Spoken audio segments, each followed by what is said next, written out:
you God? So help me God. Congratulations, Mr. Secretary. Pete Hegseth was sworn in Saturday morning as the next U.S. Defense Secretary, after narrowly securing enough votes for the position. The Senate being equally divided, the Vice President votes in the affirmative, and the nomination is confirmed. The tie-breaking vote was made Friday night by Vice President J.D. Vance, after 3 Republicans joined every Democrat and independent in voting no. I'm honored to have Pete. I think Pete's going to be a great Secretary of Defense, Pete Hegseth, and we're honored to have him. It was only the second time in history a cabinet nominee needed a tie-break to be confirmed. The 3 Republican senators who voted against Hegseth were Senators Lisa Murkowski, Susan Collins, and Mitch McConnell, who was the party's leader in the chamber until this month. In a statement, McConnell said, quote, "Mere desire to be a change agent is not enough to fill these shoes." Hegseth, a former Fox News personality and decorated veteran, is the most divisive candidate to clinch the U.S. military's top job, a position that has historically gone to individuals with deep experience running large organizations and who enjoy broad bipartisan support.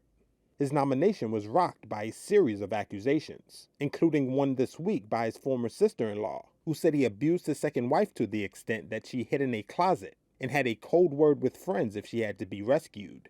Hegseth strongly denied the accusations, and his wife had previously denied any physical abuse. Hegseth will lead 1.3 million active duty service members and the nearly 1 million civilians who work for the U.S. military, which has a nearly $1 trillion annual budget. Now that Pete Hegseth has been confirmed as Defense Secretary, he begins a term that will be immediately marked by security at the border. But there's a lot of different initiatives that President Trump has eyed for the military that he might need to take on very quickly. First of all, Trump has questioned whether or not all of the aid for Ukraine is necessary. And the new administration is eyeballing that aid to see if it could be better spent or if it should be parsed out in a way that gets Ukraine to the negotiating table faster. But there's a lot of issues inside the building that Trump will want his defense secretary to take on as well.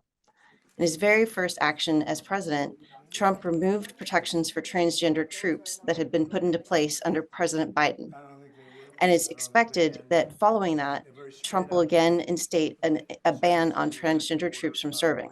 Another one that we're watching is reproductive care for troops. Under the 2022 Dobbs Supreme Court decision, former Secretary of Defense Lloyd Austin immediately put into place some policies and reimbursement so that troops that were based in states that no longer had access to abortions or to IVF treatment or other reproductive care options could not only take leave, but could have their travel expenses reimbursed for the trip, not their medical expenses, but the travel expenses that they would have to incur in order to get to a state that had that kind of care.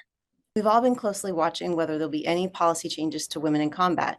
Given Hegseth's initial comments about what he thought about women in combat, however, those views have seemed to evolve during his Senate confirmation hearing, and it's not clear whether he'll make any sort of sweeping policy changes as to the number of positions that women can serve in.